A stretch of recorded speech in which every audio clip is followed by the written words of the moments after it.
Finally! Diablo 3 is upon us! Yes! Oh god, I'm so excited. All this hype building around this game, at last it is here.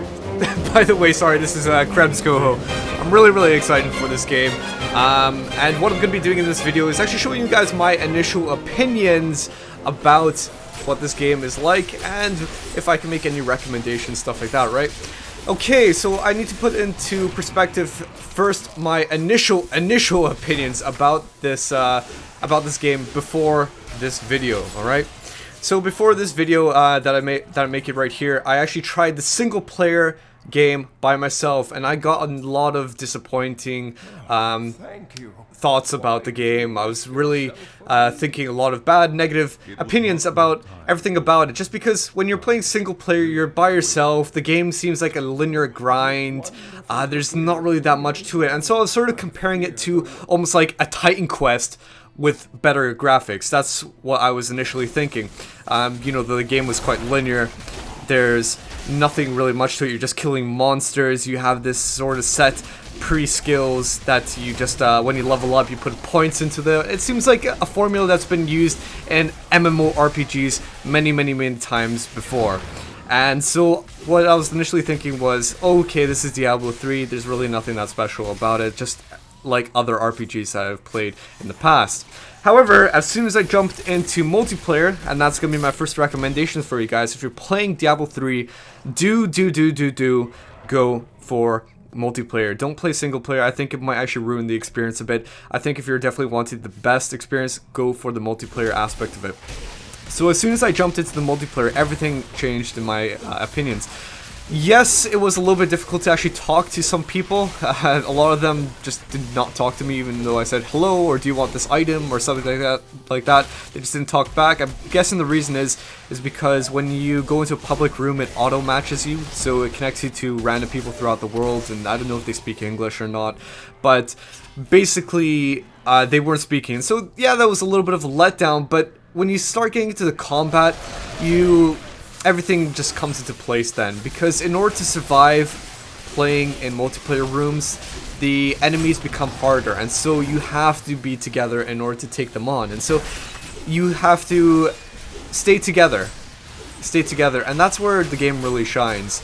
When you're taking down all these mobs and all these masses of monsters, you know, everyone has their own role, and without me, for example, you can see on your screen, I'm this monk player, so I'm always up front, taking all these hits, doing a lot of hits.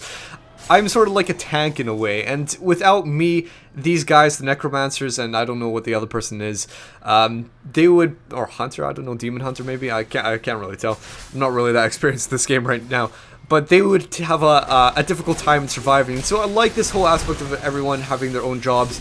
But at the same time, the game really shines when you start taking on your enemies. When you start seeing all the lights flash, it's like strobe lights in a way. It's like you're almost in a nightclub. No, well, not really. I mean, I'm just kidding there. But you get the analogy. There's a lot of pretty lights. The game's highly polished, and it's your most optimized dungeon crawler. That's only what you can expect after almost, pretty much a decade since Diablo 2 came out. Now, there's been a lot of speculations about Diablo 3. Will it meet up to what Diablo 2 set? Because Diablo 2 was in a whole different era of gaming. Diablo 2, when it came out, it was in a time when MMORPGs and RPGs in general weren't highly developed. It was a new sort of thing coming out on the internet, and so when people jumped into Diablo 2, it was a brand new experience for them, and they were absolutely loving it. And so there's a lot of speculation whether Diablo 2 or Diablo 3 would live up to Diablo 2, and I would definitely say so. The game has improved definitely through graphics, but also the gameplay itself.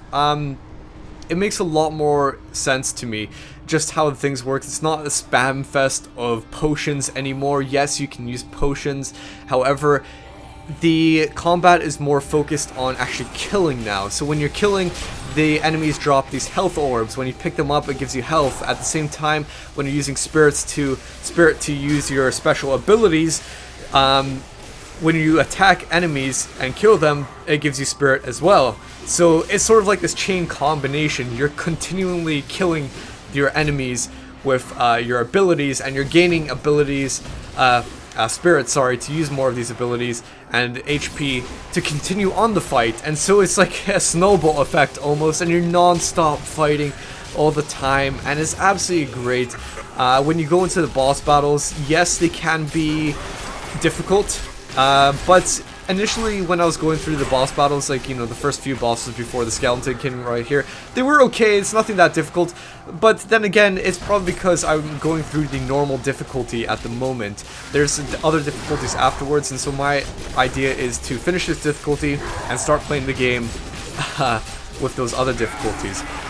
Because, yes, the bosses are not that difficult, but as soon as I came up to this boss, the one that you're looking at right now, the Skeleton King, man, he was just a whole different league from the other bosses that I took previously on before this.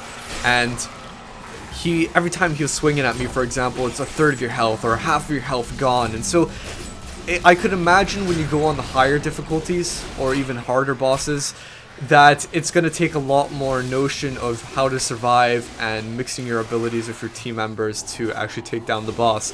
It's really, really satisfying when you see all that loot come flying out of the boss as well at the very end of the battle. Really, really satisfying stuff. So this Diablo 3 is basically your optimized dungeon crawler. I would definitely recommend buying it because you'll have a lot of fun in it.